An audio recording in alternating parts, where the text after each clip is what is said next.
But their Oval Office meeting devolved into a heated dispute over the conflict in Ukraine and the possibility of an agreement with Russian President Vladimir Putin. During the war, everybody has problems, even you, but you have nice ocean and don't feel now, but you will feel it in the future. God bless. You don't know that. God bless. God bless. You will not have a war. Don't tell us what we're going to feel. We're trying to solve a problem. Don't tell us what we're going to feel. You're not in a good position. You don't have the cards right now. With us, you start having cards. I'm not playing cards. Right now, you don't. You're playing cards. Mr. President. You're playing cards. Serious. You're gambling with the lives of millions of people. You're gambling with World War III. You're gambling with World War III. And what you're doing is very disrespectful to the country, this country. The White House says it asked Zelensky to leave after the meeting and cancel plans to sign the mineral deal. President Trump spoke with reporters about the exchange while leaving for Mar-a-Lago. We had a meeting today, as you know, with President Zelensky, and I would say it didn't work out exactly great from his standpoint. I think he very much overplayed his hand. We're looking for peace. We're not looking for somebody that's going to sign up a strong power and then not make peace because they feel emboldened, and that's what I saw happening. I'm looking for peace. We're not looking to go into a 10-year war.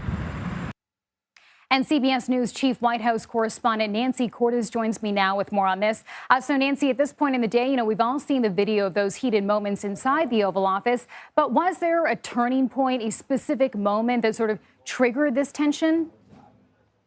I think it was building over the course of the 45 minutes that Zelensky was sitting there in the Oval Office with the president, with the vice president, with the Secretary of State and Ukrainian officials. President Trump seemed to mostly want to focus on this minerals deal that he was arguing was going to be great for Ukraine and great for the United States. And Zelensky talked about that, but he also talked about wanting to end the wider war in a way that was favorable for Ukraine. And he had a lot of specific things to say about Vladimir Putin, about Putin being a terrorist, about the fact that Putin couldn't be trusted to carry out a deal, and most specifically, Chanel, about the fact that without security guarantees from the United States, it would be very difficult to enforce any peace deal. And that's what really seemed to rub Trump and J.D. Vance, the vice president, in particular, the wrong way, because Trump has said repeatedly that he doesn't want U.S. peacekeepers on the ground in Ukraine, and he thinks that's a job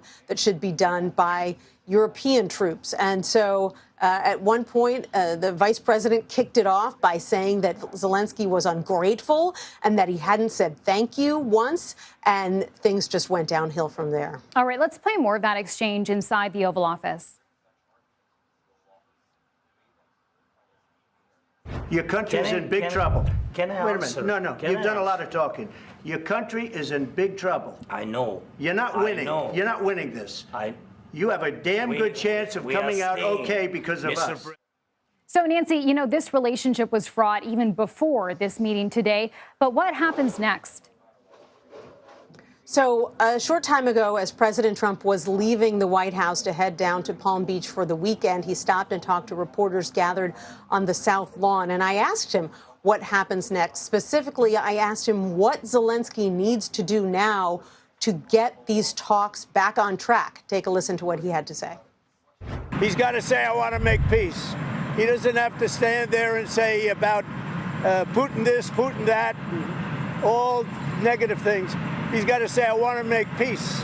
I don't want to fight a war any longer. His people are dying. He doesn't have the cards, just so you understand it, okay? I can tell you. President Trump said repeatedly he doesn't have any cards. He doesn't have any cards in response to multiple reporters. He seemed to be frustrated that Zelensky was asking for terms in the talks today, as he has publicly in the past. And President Trump seems to believe that the only way to bring about an immediate ceasefire, which is what Trump keeps reinforcing, that he wants this to happen.